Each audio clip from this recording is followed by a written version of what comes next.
Samajwadi party के महासचिव हैं, अखिलेश यादव के चाचा हैं शिवपाल यादव की मैं बात कर रही हूँ। चुनाव प्रचार में पूरी ताकत झोंके हुए हैं। बदायूं से शिवपाल के ही बेटे हैं आदित्य यादव मैदान में हैं। बीजेपी के नेता समाजवादी पार्टी को परिवारवादी पार्टी कहते हैं। मेरे सहयोगी रोहित सावल ने शिवपाल यादव से एक्सक्लूसिव बातचीत की है, सुनिए जरा। बदायूं में लोकसभा चुनाव हो रहा है और इस भरे चुनाव में आप देख रहे होंगे मैं ड्राइंग रूम में बैठा हूं एक ऐसे नेता से बातचीत करने के लिए जो ड्राइंग रूम की राजनीति नहीं करते हैं, फील्ड की राजनीति करते हैं। मैं बात कर रहा हूं शिवपाल सिंह यादव की। शिवपाल जी, आपका स्वागत है बीपी न्यूज में। बहुत बहुत धन्यवाद। इस भरे चुनाव में शिवपाल जी, ये भी देखिए एक अलग एहसास है। मैं इतने सालों से चुनाव कवर कर रहा हूं, आपसे चुनावों में जब भी मुलाकात होती है फील्ड में होती है, लेकिन खैर ये एक संयोग है। और लेकिन दूसरी बात ये भी है कि ये लोकसभा जो चुनाव है, इस बार आप रणनीतिकार की भूमिका में हैं, तो इस भूमिका को किस तरह से आप देखते हैं? फिर मैं बदायूं पर भी बात करूंगा और दूसरी सीटों पर भी। क्या कहना आपका? देखिए, जो बदायूं लोकसभा है ये हमारे परिवार की सीट रही है। यहाँ से नेताजी 2 बार सांसद रहे, 2 विधानसभा से विधायक भी रहे, मुख्यमंत्री भी रहे जी। तो जो भी देखिए विकास हुआ है, नेताजी जब मुख्यमंत्री रहे तब हुआ, और अखिलेश यादव मुख्यमंत्री रहे तब विकास हुआ है। और यहाँ से सांसद धर्मेंद्र यादव 2 बार रहे तो उनका भी बहुत बड़ा सहयोग रहा। तो इस पूरे जनपद का विकास तभी हुआ है जी। फिर उसके आगे पीछे कोई विकास नहीं हुआ है। आप कह रहे हैं कि विकास आपके वक्त में हुआ, लेकिन अब विकास की रफ्तार थम गई है। शिवपाल जी, एक बात बताइए कि पहले आप यहाँ से पहले धर्मेंद्र यादव को यहाँ से प्रत्याशी बनाया, फिर आप यहाँ पे प्रत्याशी आए, फिर अब आदित्य यादव, तो ये जो बदलाव हुआ, ये बदलाव हालांकि कई बार आपसे सवाल हो चुके, लेकिन मुझे लगता है आज हम बैठे हैं इस बीच चुनाव में, तो एक रणनीति का हिस्सा था, संयोग था, क्या था ये?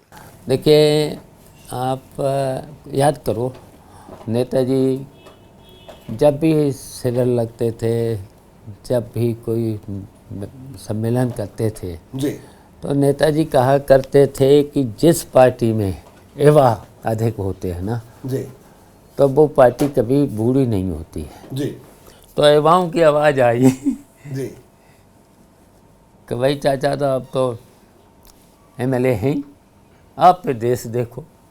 उधर हमारे जसवंत नगर के लोग भी बोले कि आप तो यहीं रहिए जसवंत नगर, जी, आपको उत्तर प्रदेश देखना है, आदित्य को दिल्ली जाने दो।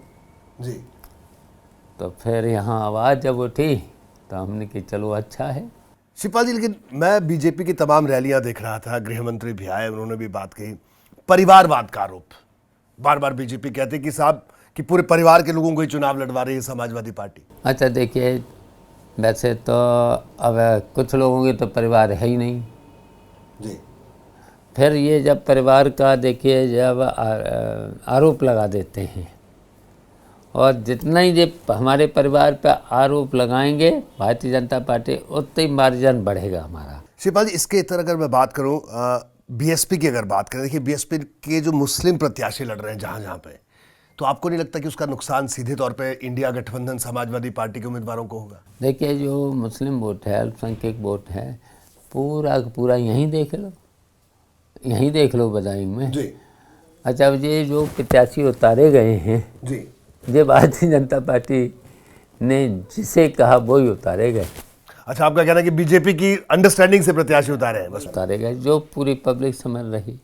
तो कितनी सीटें शिवपाल जी इस बार लग रहा है आपको कि समाजवादी पार्टी गठबंधन अच्छे तरीके से उत्तर प्रदेश में लड़ रहा है, और क्या क्या उम्मीद? देखिए, वैसे तो हम 80 पे भी लड़ेंगे और लड़ाई हो रही है, और हमारा प्रयास है 80 में 80 हराएं।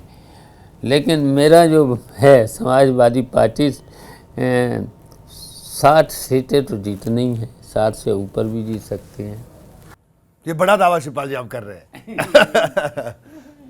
तो चलिए शिवपाल जी, हमारी शुभकामनाएं, क्योंकि इस बार आप एक रणनीतिकार की भूमिका में भी, हालांकि हर बार होते हैं, लेकिन इस बार अलग तरीके से। आप बहुत बहुत शुक्रिया बीपी न्यूज से बात करने के लिए। तो उत्तर प्रदेश की 80 लोकसभा सीटें, जिनमें से 60 पर दावा समाजवादी पार्टी की तरफ से शिवपाल यादव करते हुए आपने सुना।